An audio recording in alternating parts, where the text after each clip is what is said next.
Well, good evening, everyone. Hopefully everybody's comfortable, not too cold, not too warm. Welcome to some of you for the first time, for many of you for several times. Welcome to the Voice of America Museum. We hope that you enjoy and learn from the presentation tonight. I am sure you will.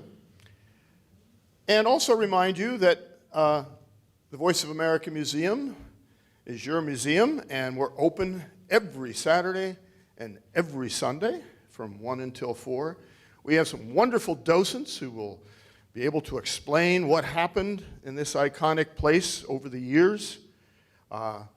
It's truly an amazing place. Some people refer to it, especially those who listened to the Voice of America around the world, as hallowed ground. It was very, very important to them. And tonight we're going to learn a little bit about that. So, welcome. I would be remiss if I didn't thank Tom Keller, who is from Keogh Investments, who are our evening sponsor. So, Tom, thank you very much for your support. Keogh has been with us now for several years and has sponsored almost all of our lectures. So, we really do appreciate it. They're tremendous community partners dedicated to making sure that ideas like the Voice of America get shared. So, you didn't come here to listen to me. I had a wonderful afternoon today because I got to spend a substantial amount of time with Elez Biberaj, and he is our guest speaker tonight. I'm not going to spend a lot of time on his pedigree. It is amazing what he has done in his career in journalism, and he's going to share a lot of that with us tonight. But I just hope that, and I know that you're going to enjoy his presentation and his warmth and his knowledge as much as I did this afternoon. So Elez, I'll get out of your way.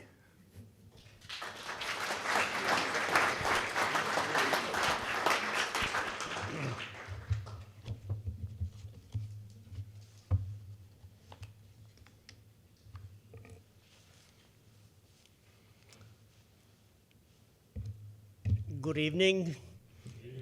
I am absolutely delighted to be here at the National Voice of America Museum of Broadcasting. I'm very grateful for the invitation, and my heartfelt thanks to Jack, board officers, Tom, the generous sponsors of this event, and particularly to Melinda, who's been very, very gracious with her time and with her assistance this afternoon. I truly welcome this opportunity to talk about the Voice of America, which in my opinion is the best kept secret, at least in Washington. I'd love to talk about the role and the impact that the Voice of America played during the Cold War, and to share with you some information about VOA today and the role that, in my opinion, the critical role that the Voice of America continues to play. As we mark the 30th anniversary of the fall of the Berlin Wall, the demise of communism in Eastern Europe, the dissolution of the Soviet Union, I think it's a great time to reflect on a few things. The changes that were ushered in by those momentous events of 1989, 1991.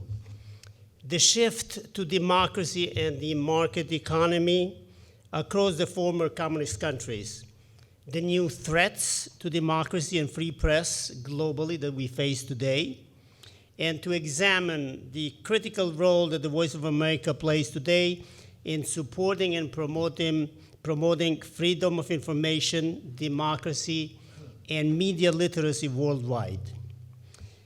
But before we get into the historical perspective and analysis, let me give you a brief look at VOA today, just to help frame the discussion.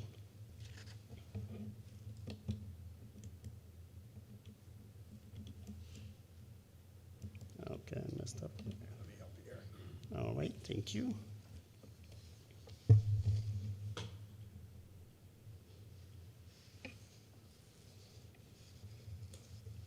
Great, thank you. Voice of America is the largest and the most important entity of the U.S. Agency for Global Media, an independent federal agency that oversees all American international broadcasting. VOA is a global, fully multimedia organization. We provide content on TV, radio, digital platforms, and we do so in 47 languages. On a weekly basis, VOA now reaches 275 million people, and this is an increase of 50% over the past 5 years. Thank you. VOA's TV programs, our video streams, and multimedia content meet audiences on platforms of their choosing and are shared daily with millions of connected mobile and social media users on Facebook, Twitter, Instagram, YouTube, and VOA-operated websites and apps. While VOA still broadcasts on shortwave, the largest block of our audience now comes from television. At the same time, digital is the fastest growing platform, and that is increasingly where VOA's efforts are now being focused. VOA is funded entirely by the US Congress. Our annual budget for fiscal year 2019 is $250 million. My division, the Eurasia division, our budget is $19 million.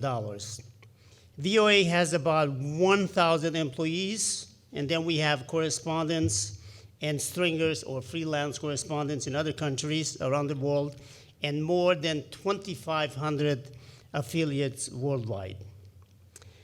Although the Voice of America is a government-funded media outlet, its editorial independence is guaranteed by law. VOA is mandated by our charter, which was signed into law in 1976, to practice responsible journalism and to provide accurate, balanced, comprehensive news and information of the highest journalistic standards to an international audience. I'm going to try this now. There we go. So this is our charter. Our charter defines VOA's mission very, very clearly: to serve as a trusted source of reliable news and information, to present a balanced and comprehensive projection of significant American thought and institutions, and to present the policies of the United States clearly and effectively. While many things have changed since the end of the Cold War, the Voice of America has undergone significant transformations. One thing that has not changed is our mission, and that is to inform, engage, connect people around the world in support of freedom and democracy. Compared to a few years ago, unfortunately, the world today is less democratic, and the media is less free and independent. We are witnessing a widespread assault on the truth and attempts to manipulate public opinion, disseminate false news and information. Social media are becoming political battlefields, manipulating the truth and spreading disinformation. VOA remains the leading international broadcaster and one of the most recognized international news brands in the world. VOA, in my opinion, is in a unique position to tell America's compelling story and to advance US foreign policy objectives by placing special reporting emphasis on issues which are important to the US. In recent years, VOA has expanded its programming across all platforms. Eurasia division, the division that I'm in charge of, has 8 language services targeting Russia, Ukraine, Armenia, and Georgia from the former Soviet space, and then the Balkan countries, Albania, Bosnia, Macedonia, and Serbia. These services focus their programming on responding to Russian disinformation and malign behavior, countering radicalization and violent extremism, reporting on poor governance, pervasive corruption, lack of rule of law, and other issues that, in fact, hinder the region's consolidation of democracy and the Euro-Atlantic integration of these countries. The Voice of America has become a permanent feature of the media scene in many of these countries to which we broadcast.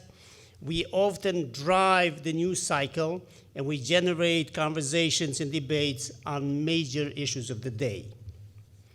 Now, going back to the Cold War. The Voice of America was established during the war and in response to the need of people in war-torn and repressed societies to have access to accurate, honest, and reliable news and information. The Eurasia region, the former Soviet Union, and the entire Eastern Europe were at the center of the Cold War, and my remarks will focus mostly on the role that the Voice of America broadcast to these countries played. Throughout that long, dark period, the Voice of America served as a source of trustworthy information, broadcasting in more than 30 languages spoken in that part of the world. The Voice of America provided comprehensive coverage of key political events that have shaped or that shaped the lives of people in the communist world. And some of you may not even remember these events because you're too young, but the Sovietization of Eastern Europe in the late 1940s and the 1950s, the break between the Soviet Union's leader, Joseph Stalin, with Yugoslavia's leader, Tito, which had significant implication for the cohesion of the Soviet bloc. Then we have Stalin's death and the emergence of a different type of a leader, Nikita Khrushchev, who begins to criticize the repression under Stalin. The crushing of the 1956 Hungarian Revolution, the invasion of Czechoslovakia in 1968, the introduction of limited economic and political reforms in the 1960s and the 70s, then the rise of the labor movement in Poland, Solidarity, 1980-81, the emergence of the first organized dissident movements throughout Eastern Europe, and very significantly, the rise to power of Mikhail Gorbachev in Russia, in the Soviet Union, and his introduction of some reforms, glasnost and perestroika. And finally, the momentous events that led to the demise of communism throughout Eastern Europe in 1989, and then the disintegration of the Soviet Union in 1991. Through its comprehensive reporting, Voice of America served as a beacon of hope, helping people under communist rule keep their hopes alive, preserve their independent spirit, and achieve their democratic aspirations. More specifically, the Voice of America broadcasts provided accurate and balanced news and information at a time when people in those societies could not get such information from their own state-controlled media. We exposed the systematic repression of human and national rights throughout the communist world. We highlighted American and Western support for the democratic aspirations of these people under communist rule. We promoted the ideals of a free, pluralistic, and democratic society. We countered the negative communist narrative of the United States and other Western democracies, and we served as a window on America during a time when very few people in those countries were permitted to travel abroad. The Voice of America also served as a significant agent of change by successfully challenging communist regimes' monopoly on news and information. VOA provided an outlet for dissent, and especially in the 1980s, as an alternative source for the flow of information and ideas. And this way, the Voice of America discredited the official communist propaganda and encouraged democratic elements. Without boring you with too many details, let me just mention some of the people that we interviewed in those years and days: Alexander Solzhenitsyn, Andrei Sakharov, Lech Walesa, Václav Havel, and many others. A few days ago, we conducted an interview with the former U.S. Secretary of State, James Baker, who played a major role in ending the Cold War, and I'd like to play a short clip of what he said about the role of Voice of America. We need voice. Somebody turn it down. Sorry. It's all right. I'm sorry. It's going to take me too long to fix that. Okay. We can get it at the end. All right, very good. We'll move on then. I'm sorry. Don't be sorry, be happy. This is all good. Before the demise of communism, we really did not have a very clear picture about the extent of our reach and impact. We had to wait, in fact, until 1989 to really discover that the Voice of America, as well as other international broadcasters such as Radio Free Europe, Radio Liberty, the BBC, Deutsche Welle, that we indeed had large audiences. After 1989-91, many politicians across the political spectrum and people from all walks of life acknowledged that the Voice of America had played a key role in the fall of communism and the development of democracy in the region. And we have testimonials from Walesa, Yeltsin, Havel, leaders of the Baltic countries, leaders of the East European countries. So you might ask, why was the Voice of America effective? And what does the future hold for us? I think people inherently know when their governments are not telling them the truth, when the governments are lying to them. During the Cold War, people would huddle together around radios to listen to the news from the United States, even though it could mean that they could go to jail just by listening to a foreign radio station such as the Voice of America. The idea of serving as a free press, or as we like to refer to the exporting of the First Amendment, has been ingrained in VOA from the very beginning. In our very first VOA broadcast on February 1st, 1942, we told our audiences that the news may be good, the news may be bad for us, but we shall tell you the truth. The legendary American journalist Edward Murrow, who during 1961, 1964 served as director of the U.S. Information Agency, the predecessor of the U.S. AGM, said in 1963, "Truth is the best propaganda and lies are the worst. To be persuasive, we must be believable. To be believable, we must be credible. And to be credible, we must be truthful." As I mentioned earlier, in 1976, these values were enshrined into law in what is known as the VOA Charter. And subsequent legislation requires that VOA news be accurate, objective, and that it meet the highest standards of professional journalism. In addition, the Congress has specifically prescribed a firewall to prevent interference by any government official in VOA journalism. Voice of America's reputation as an independent, trusted, and credible media outlet is what attracted our audiences during the Cold War, and it still inspires audiences worldwide. In addition, there was and there is a great deal of curiosity about US politics, about life in America, and no media outlet is better positioned than the Voice of America to provide an accurate and authoritative portrayal of America in a clear explanation of US policies and institutions.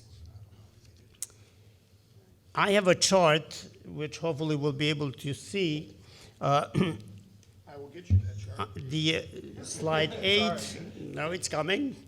I can see it. Trust, audiences trust in VOA. Just 1 second. I'm Okay. sorry.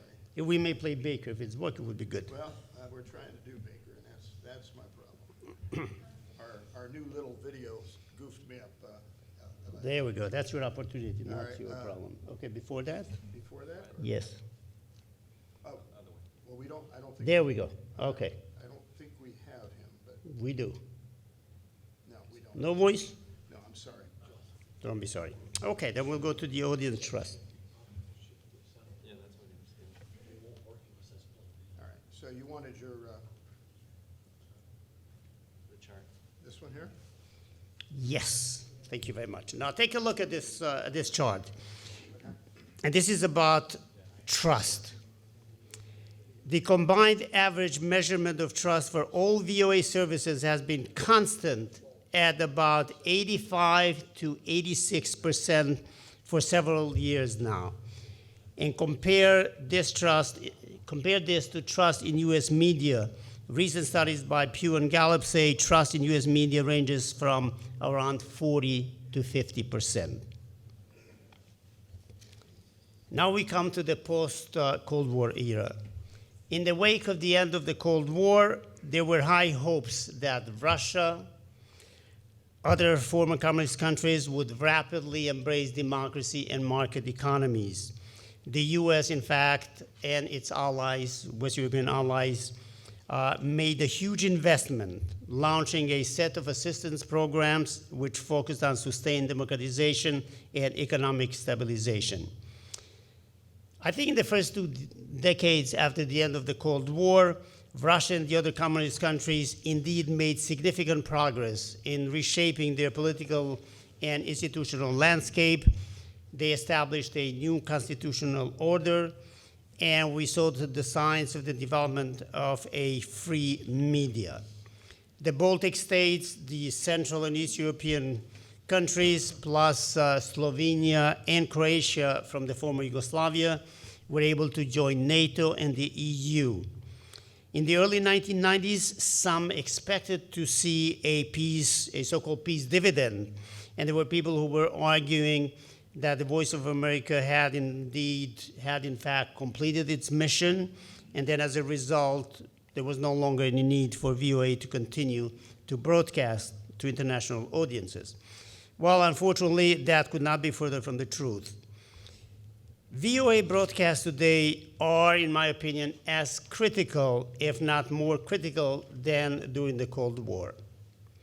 The transition from communism to democracy has not been as smooth and rapid as many had hoped.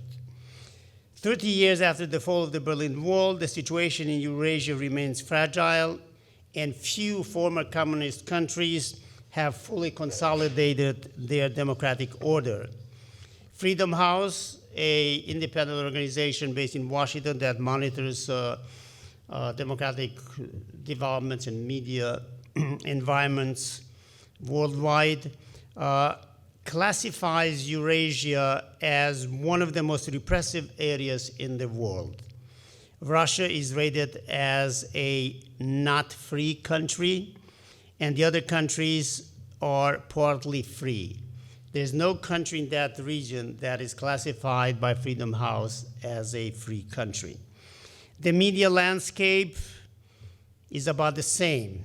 The media in Eurasia are highly politicized and subject to control and influence by the government, by powerful businessmen, and by political parties. Leading media monitoring organizations, in addition to Freedom House, we have IREX and Reporters Without Borders, consistently rank the Eurasia region media environments as not yet free. So space for independent media is severely curtailed.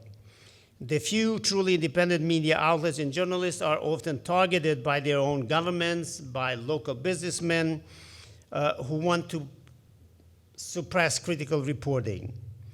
And if you add to this the technical innovation, disinformation campaigns online by Russia as well as China, These two countries, as well as some others, have pioneered the use of online methods to distort discussions. These campaigns are global, especially coming from Russia, and the goal there is to sow chaos, undermine democratic processes, and create doubt about the truth.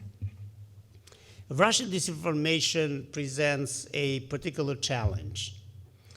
Russia has emerged as a fully consolidated authoritarian state. Power is concentrated in the hands of the president, Vladimir Putin. The opposition has been marginalized. Legislative and judicial branches are obedient to the executive branch, and the media are under tight government control, especially television stations. Russia has pursued an increasingly aggressive and revisionist policy aimed at reasserting its control over its neighbors, blocking their integration into Euro-Atlantic institutions, and aggressively challenging US policy and national interest around the globe.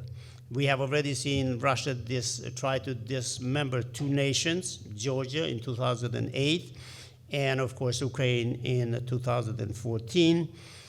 For the first time after the World War II, we have situations where borders were changed as a result of military might. The Russian government has relied heavily on the intensive use of what we now call weaponization information to fan anti-US and anti-Western sentiments both in Russia and globally. The government-controlled media often publish false and misleading information, which is aimed at undermining democratic values and institutions, to tarnish the appeal of Western-style democracies, and to build sympathy for Putin and for Putin's authoritarian model of government. They focus on domestically divisive topics. They support extremist fringe groups, and then they amplify their messages and their positions. Russia is very skillful at using a broad range of tools and tactics to target specific communities, specific countries, and specific environments. RT, the former Russia Today, and Sputnik now operate in more than 100 countries worldwide, and they tend to flood the markets with false and misleading information. Heavy use of social media bots, fake accounts, are used to influence and perhaps manipulate elections in other countries and to promote Moscow's narratives on specific subjects or topics. Ukraine and Georgia, as I just mentioned earlier, are prime targets, but there are other targets of Russian disinformation: Western Europe, West European democracies, as well as the Balkans. The Russians tend to support the left as well as right-wing groups in West European countries. They tend to fuel ethnic and religious conflicts, and we've seen this in Kosovo, Serbia, we've seen this in Macedonia as well. And then they've gone out of their way really to prevent, for example, Montenegro from joining NATO, and there was a coup right on the eve when, before Montenegro joined NATO. So the bottom line, the bottom objective really is to discredit democracy and to present Putin's Russia as a viable alternative, as a viable partner for these countries.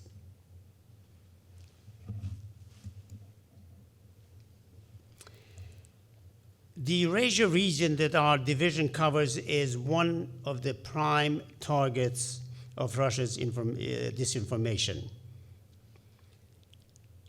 So in our programming, we devote considerable attention to this issue. VOA plays a critical role in countering Russian disinformation and in discrediting Moscow's sophisticated narratives aimed at undermining the US and US policies. Our services, as you can see from this,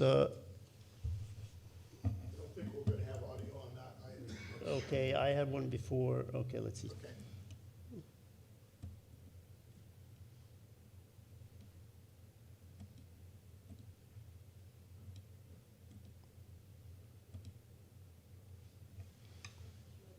is jumping. See if you can help me with the audience. Oh, the audio, I don't believe is. No, just the chart. Oh, the chart? Sure. Yeah, let's see. This one here? No. This one? Yes. Oh. Go back. That one? Nope. Keep going. One more.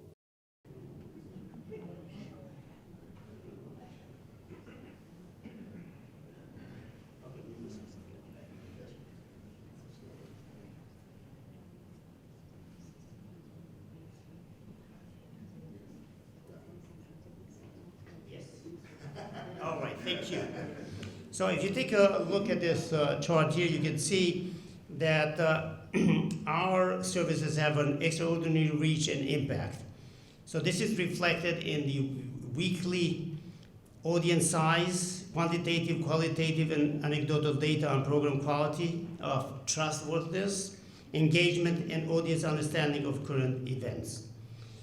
In fact, just 3-4 days ago, on the occasion of the Day of Impunity against journalists, the president of Albania, Ilir Meta, made a comment about the sad state of the media in his own country, and he mentioned the Voice of America and Deutsche Welle as the only trusted source of news and information for his people, which is pretty interesting comment to make for the president of a country. As you can see from this chart, our weekly reach ranges from 3.1% in Russia, and I'll explain a little later the difficulties that we have in operating in Russia. So 3.1% in Russia is very significant. 10% in Ukraine, then 26% in Serbia, 38% in Armenia, and 60% in Albania. We counter Russian disinformation as journalists, and this is very important. This is one point that I would really like to make as clear as possibly as I can. We do this through truthful, fact-based news and information, and through our fact-checking unit, which we have in our division, and it's called Polygraph. Our reporters engage in painstaking research, identify false and misleading statements and information by officials, by government-controlled media, and we do our very best to set the record straight. We have to acknowledge that the US and Russia hold fundamentally different and clashing worldviews, and I think this has to be kept in mind. It is therefore absolutely imperative, in my opinion, that the Voice of America provide its Russian audiences with timely news and analysis and insights into US policies and American life that is not available anywhere in the Russian state-controlled media.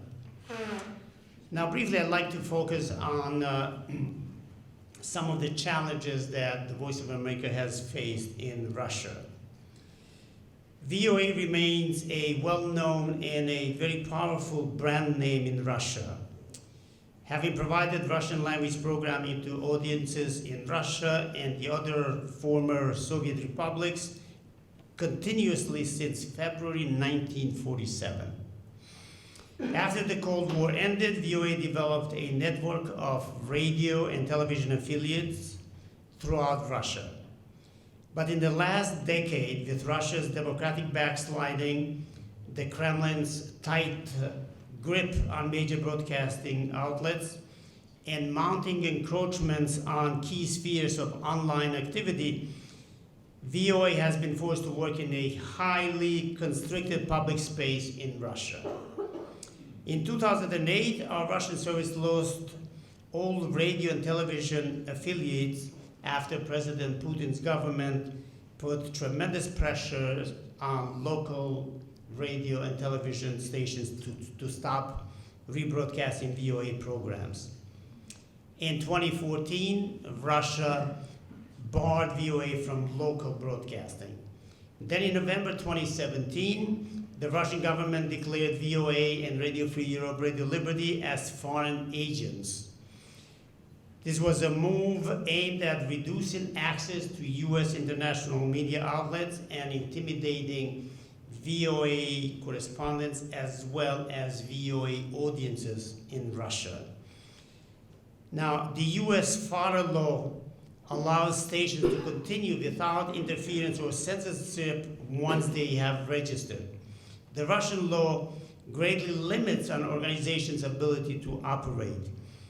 Designated agents, quote unquote, become targets for government raids, random suspensions, and criminal prosecutions.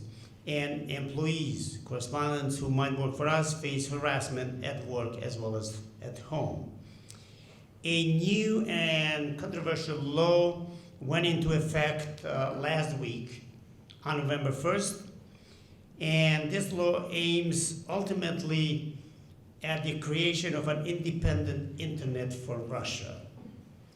This so-called sovereign internet law allows Russia's telecom company to censor or block content it may consider as too sensitive or too critical of the government. Now, it remains to be seen how and to what extent the law will be implemented. Will they go to the extreme like China has done? But right now, the authorities have the ability to disconnect users from the global internet. Having been denied direct distribution and program placement on Russia's media outlets, VOA's Russian service has employed a digital-first strategy. The service provides in-depth coverage of regional and world developments, US-Russian relations, Russian diaspora, and events in the US. The service also regularly provides simultaneous translations and live streams of major US events. For example, if President Trump is making a speech, we broadcast it with simultaneous translation into Russian. If there is a major press conference by the President, the Secretary of State, Secretary of Defense, or any other senior leaders, we do the same thing, as well as hearings in the US Congress. In 2017, Radio Free Europe, Radio Liberty, and VOA partnered to launch Current Time. Current Time is a 24/7 Russian language television digital network that targets Russian speakers in and around Russia. The network is attracting a younger and more social media savvy audience and is now available to viewers on a variety of television, digital, social, and mobile platforms. In addition to the Russia challenge, if I may call it so, there's another challenge to press freedom, and this is emerging in the former communist countries that have gone on to hold democratic elections and have free press laws on the books. Let me give you two examples, Hungary and Serbia. Both countries have consolidated their media ownership in the hands of their cronies, and according to Freedom House, nearly 80% of the media are owned by government allies. In other countries, there is a subtle self-censorship. Many media outlets are controlled by big businesses, and they cannot cover certain stories, otherwise they risk losing revenues from the government. The result is a widespread lack of trust in the media and lack of government and business accountability. There are similar problems in many other parts of the world where we see sustained harassment of journalists trying to operate freely: Pakistan, Afghanistan, Myanmar, Venezuela, Turkey, and other countries. So how has VOA responded to these challenges? Well, given these troubling trends, VOA has put added emphasis on the importance of press freedom, for any democratic society. We have added the tagline to our logo, "A free press matters." Right there.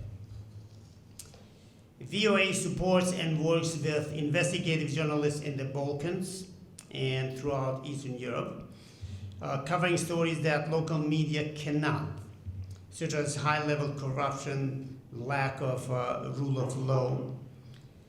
We also have added an English webpage which is devoted to examining challenges to free press globally. not just in Eastern Europe or Russia, but globally, and explaining why a free press is so important to democracies. We have also launched a media literacy project in learning English to help identify disinformation and misinformation. We also do extensive journalism training of journalists in the field to expand good media space and to increase media literacy globally.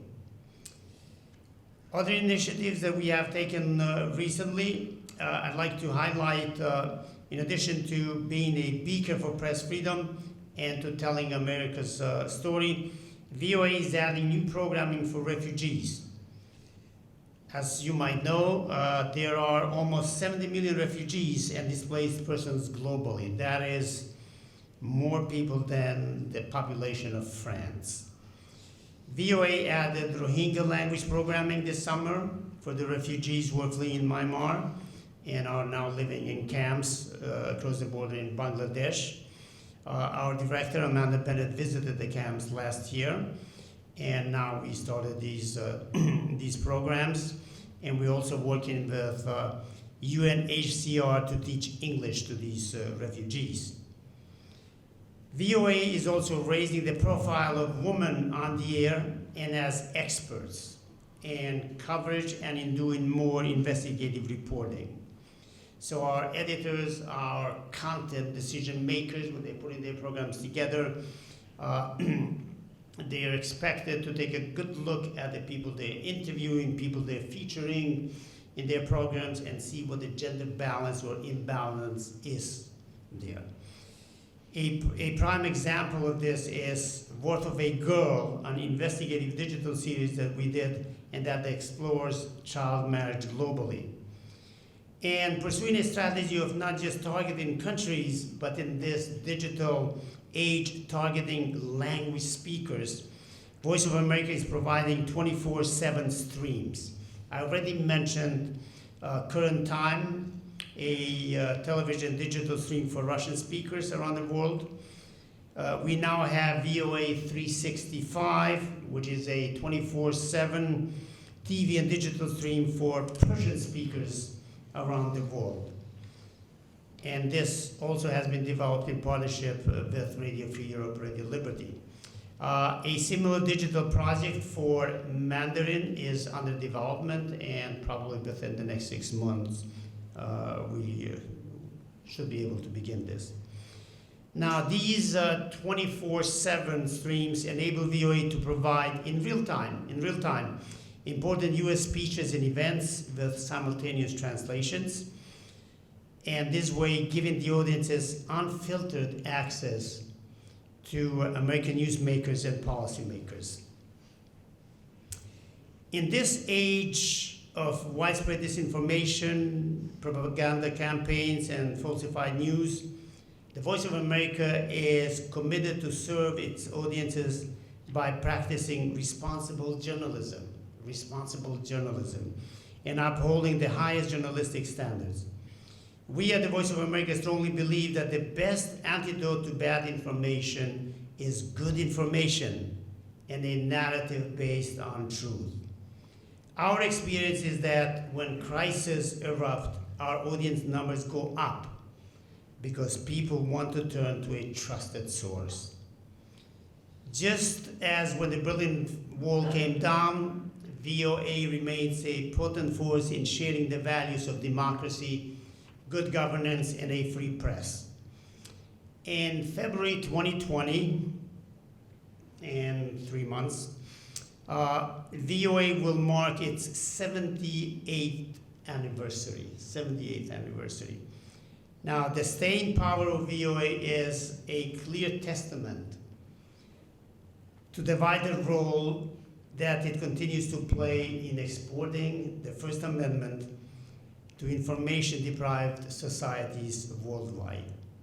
I want to thank you very much for having given me this opportunity to share these views with you, and I very much look forward to attempting to answer some of your questions.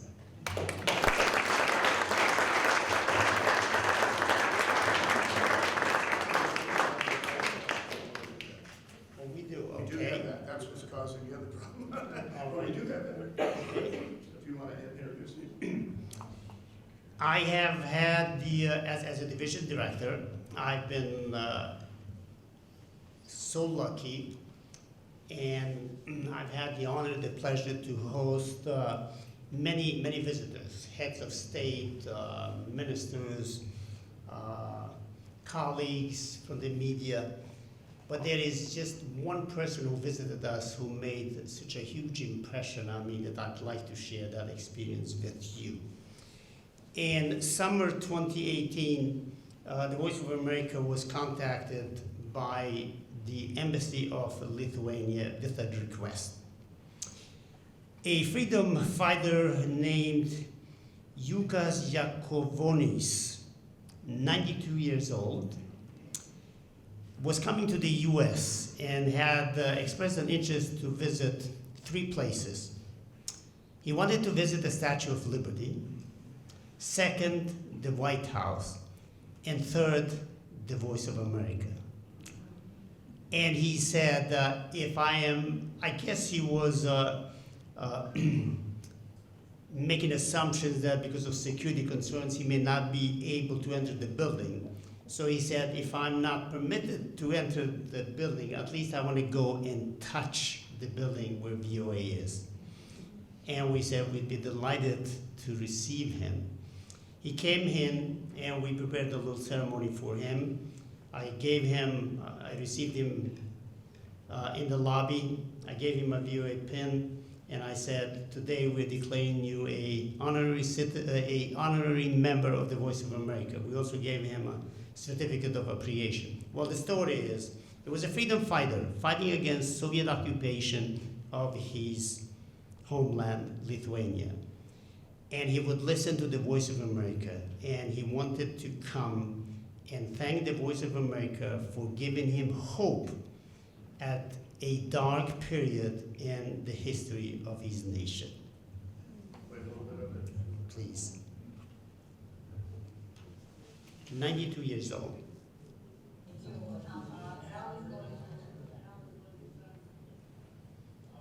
We've had the honor and the privilege to have very important visitors here, including the president of this country, the foreign minister.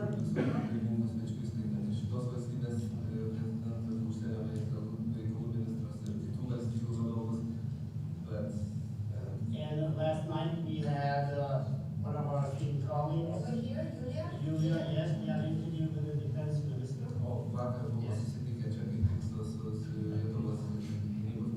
So we have a lot of guests in here, but there's no one more special than you.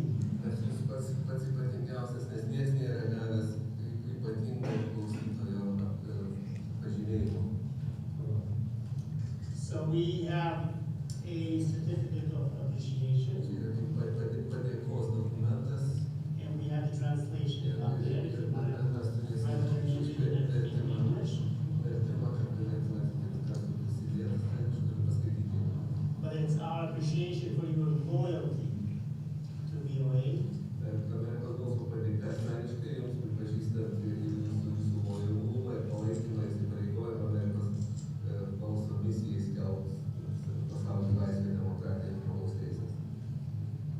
And for supporting our mission.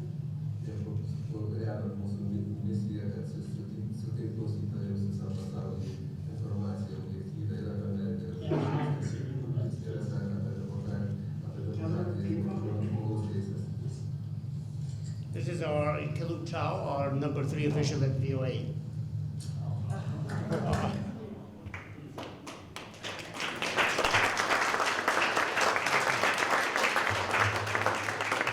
I think Elez's sample there, we get people here at the museum very similar stories who come, maybe they're in Cincinnati, Ohio for some other thing, and they say, wait a minute, is this where they were broadcast? And they come up the driveway and with tears in their eyes. And it just shows the importance, not only a long time ago in the Second World War and the Cold War, but how very, very important Voice of America is today. And we're delighted that Elez would share that with us. He has offer to answer some questions. If you have a question, I'll come to you, and you'll use the microphone. So I'll come back here. We got two.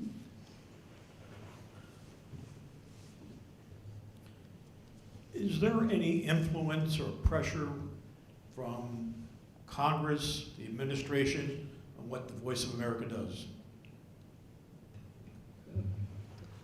No, we have total independence, and we are protected by legislation, by our charter, and we also have a firewall.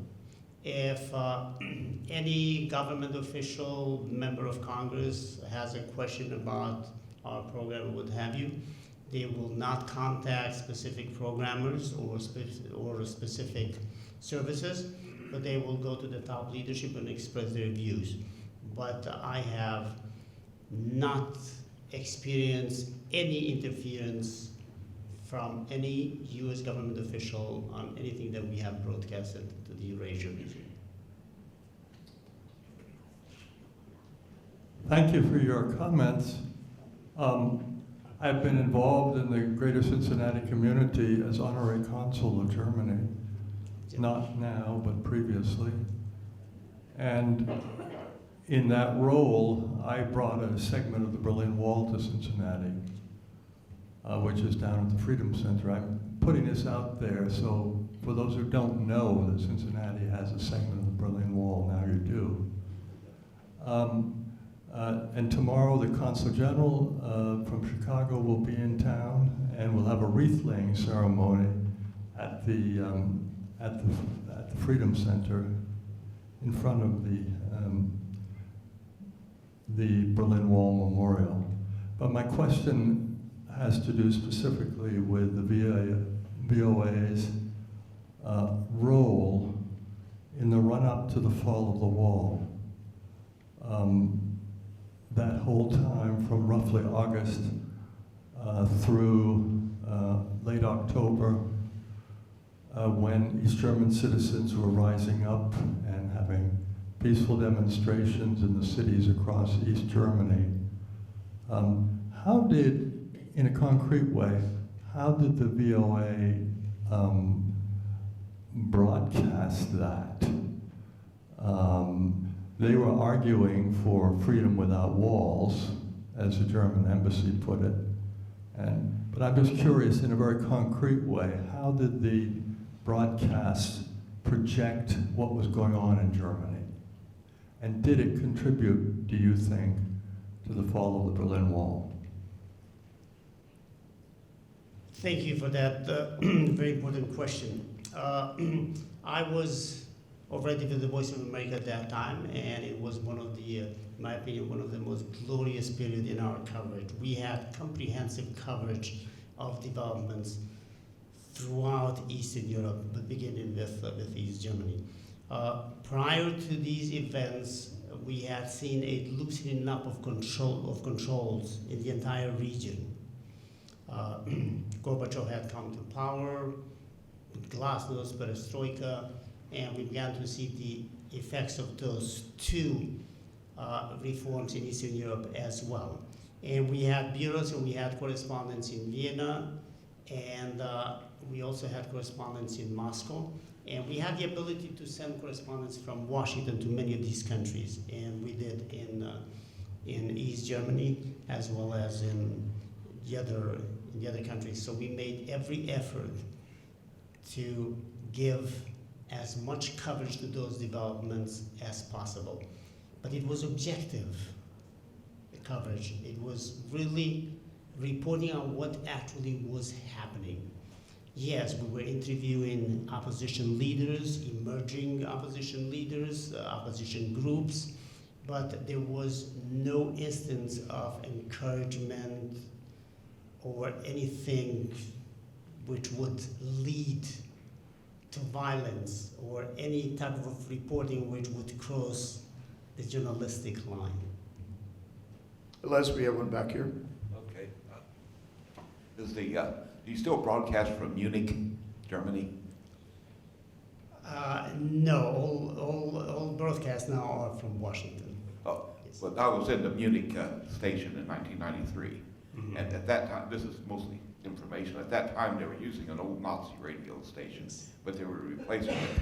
And the person that worked here was in Munich then. I saw it there. I remember a lot of, had a Bavarian kitchen there. And, and also, what about Radio Marti? Did we broadcast to Cuba any? I'm not really sure. Yeah. Because VOA doesn't broadcast to Cuba, we have OCB. Question, what is the Voice of America, what does it seek to do, its primary objective and purpose? Our main objective is to provide accurate, objective, and comprehensive news and information to societies that are deprived of such information. Second, to tell America's compelling story, all aspects of American life here, institutions, and American film.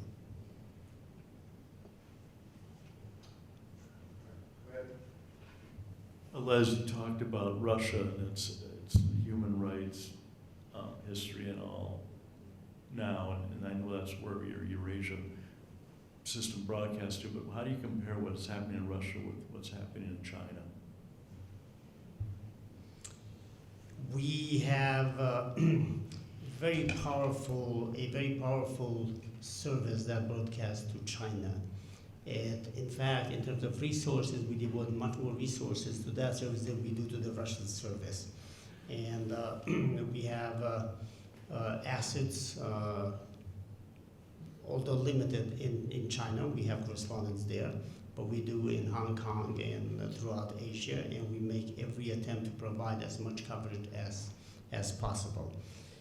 In terms of my personal views, there are so many similarities between the two regimes, but there's significantly more repression in China than in Russia right now in terms of human rights. Do any governments today try to interfere with your transmissions? They do by putting pressure on our affiliates. I mentioned our experience with Russia. Until 2008, we had a number of local Russian radio stations and television stations that we had signed agreements with and were rebroadcasting our programs.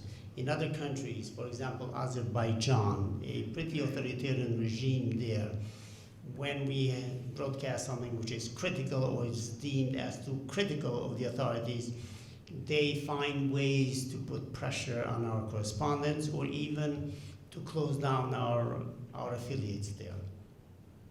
But they can't interfere, they can't prevent you from... No. Gotcha. No. Okay. Thank you. One more. Yes, just to make sure I understand, your objective is to provide truth, accurate information. And is that so that people in other countries can then know what's going on in their country in order to help make decisions? Or is it to provide truths to spread American ideals? I wasn't quite sure. Simply stated, through such information to empower them to make better decisions for themselves and for their societies. Thank you. Thank you very much. I'm sure you enjoyed it. Thank you, Elez.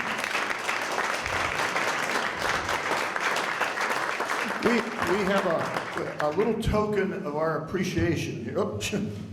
Little token of our appreciation. You can take the paper out, but underneath you'll find something. As he's pulling it out, many of you understand that we just recently completed a project where we bottled our own beer, but I understand that Elez doesn't drink beer.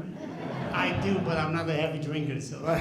So anyway, it's the Cincinnati Liars Lager, so we gave him our t-shirt, which is the Cincinnati Liars Lager. Now, if you don't know about the Cincinnati Liars, I'm sure everyone in here realizes that the Fuhrer during the Second World War made comments about telling his people to pay no attention to the Cincinnati liars. And he was quoted as saying that in a couple of his speeches. So we take that as a badge of courage as opposed to being upset with that. But thank you for coming tonight. Thank you, Elez. Thank you very much. We are delighted that you were here. If you're enjoying these, many of you have been to some of our other lectures. We hope to continue them on a periodic basis, probably quarterly. And so if you're interested in them, let us know. Go to our website, etc. Also, tell your friends about the museum. So many people, when they come to the museum and when they leave, it's kind of like, holy, I never realized this was here. And almost everybody leaves learning something and appreciating the tremendous activity that went on here beginning in the 40s and through the Cold War. And it's something that Cincinnati should be proud of and know much more about. So tell your friends. We're open every Saturday and Sunday. I sound like a commercial. I am. And obviously, we also could rely on your support financially. So please continue to consider your contributions to the museum. We don't get any federal money. And so far, we rely totally on donations and from the local area. So thank you for coming. I'm sure Elez will be around for a few minutes if you want to come up and get a picture with him or something like that. But thank you for coming. Enjoy. Drive safely.